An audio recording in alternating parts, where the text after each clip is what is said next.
Hello everyone. I hope you will enjoy today's stories.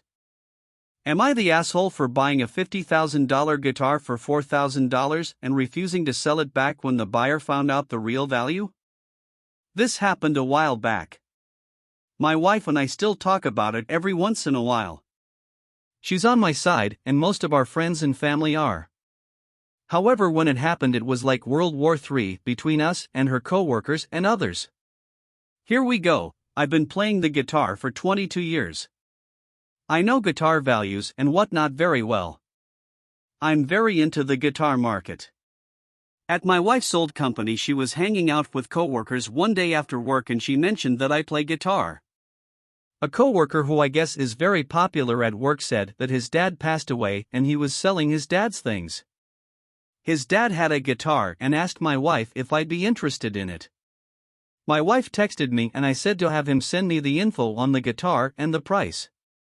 The next day he texted me the pics and price. It was a 1952 Telecaster in mint condition. He had the original receipts, which was crazy. That's how I knew the date. I asked what he wanted for it and he said he looked up Telecasters online and he thinks $4,000 is fair. I texted back, "I'll take it for $4,000" and went to pick it up. The guitar had no sentimental value to him at all. Here's the issue at hand. The guitar was is worth approximately $50,000 depending on the buyer, and I knew it. When I got the guitar, I told my wife the price and what it was worth. She was floored. Fast forward 2 weeks, her coworker tells my wife he just found out what the guitar was actually worth from a family friend and wanted it back.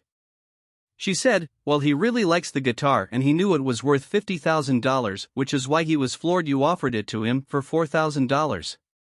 He really likes it and I doubt he will sell it back, but you can ask.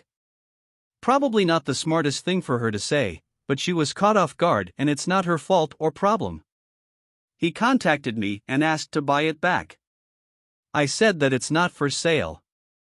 He then said I scammed him and he was going to sue me and take my wife to HR for being a part of the scam. Which was nuts, but he actually did contact HR. They were cool about it and said it's not their problem. It's between him and me. Over the next few months he made things very uncomfortable for my wife at work. He would bug her constantly about it. She eventually had to go to HR for harassment and they actually let him go. She complained twice and he was warned and didn't stop. He's contacted me several times about it, so I got a restraining order for harassment too. I blocked him too. I haven't heard from him in about a year. Am I the asshole? Update. Well, this post blew up way beyond what I was expecting. It looks like I was voted not the asshole. There's over 5,000 comments. I couldn't read them all, but I did read a lot. Just to clear up some things. I left some things out because I didn't want it to influence opinions and really wanted it to be about me buying a guitar at significantly lower market value versus the people in the story. I did include the fact that the guy was harassing my wife at work, not to make the guy sound bad, but because I thought it was relevant to the story. Here's some specific details I chose not to include. The guy and his dad were not close at all. So those people saying he was grieving and I took advantage of him, that is 100% not the case. When I went to get the guitar, he was telling me he hadn't talked to his dad in 6 years and was actually annoyed he had to deal with a funeral. The dad bought the guitar new and never played it. Luckily, it was stored in a closet and not in a basement or attic. There's no issue with the wood or electronics. It plays like a dream and I couldn't be happier. I am not selling the guitar to the son or anyone. It will be with me for a long time. I'm in my 30s, so maybe in 30 years it will find a new home. I would have maybe considered giving the guy more money or giving him one of my guitars to sell on his own, but I decided not to do that after he left a terrible voicemail on my phone the day he found out the real value. He demanded it back like he was entitled to an object he sold fair and square, called me a POS, called my wife a POS, and said he would do bad things if I didn't sell him the guitar back. And to those people who say they would have told the guy the real value, That's a load of horse shit. If you went to a garage sale/estate sale and saw an item worth $5,000 priced at $50, there's not a snowball's chance in hell you would walk up to the homeowner and tell them they mispriced it. You'd buy the item and then tell all your friends and family what a great score you got. Don't even kid yourself like you wouldn't do that. I don't feel bad about buying an awesome guitar at a steal of a price. I was curious what others would think, and it looks like I'm not the asshole, so thank you, Reddit.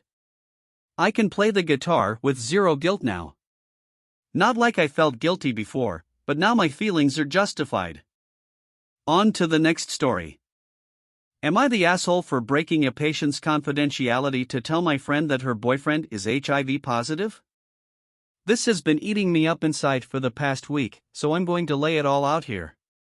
One of my closest friends, Amanda, started dating a guy, Matt, about 2 months ago. I'd met him twice before and he seemed pretty seedy to me, but she was happy, so overall I was happy for them. I work at our local hospital. I won't divulge too much about my role, but I am not involved in providing medical care, i.e., I am not a physician or nurse, but I do have access to patient records and am permitted to look through them under certain circumstances with ethics approval. I came across Matt's chart just over a week ago. I was not snooping, I was explicitly gathering patient information for an approved task, and he was one of the patients in the pile of charts. It's not too much of a coincidence I was going through 500 patient records, and this is the only nearby hospital. I discovered that Matt was HIV plus from his chart. I was unsure whether Amanda was aware. I wrestled with this in many different directions. Should I mind my own business and not violate confidentiality and risk her contracting the disease? Should I approach him first even though it's not my place and we've only met twice? Should I go straight to her just to confirm that she knows? Ultimately, I felt an obligation to her as my friend and to her well-being, so I told her. Knowing her, I felt like she was unaware since she is generally extremely risk-averse, and something seemed off about this guy, so I felt like approaching him might not accomplish anything. She was shocked to find out about his HIV status and broke up with him. Amanda was thankful to me, but evidently she let him know how she found out, as I was let go from my position 2 days ago. I understood the risk I was taking and was hoping it was a calculated risk, but now I'm wondering if I overstepped by breaking confidentiality. Am I the asshole? Edit, to be clear, confidentiality isn't something I take lightly. In my 8 years in this position, I have never once broken confidentiality. This is something I really wrestled with internally before deciding to come forward to Amanda. Well, what do you think about our stories today? I hope you liked them. If you did, consider liking and subscribing, and I will see you all tomorrow with more stories.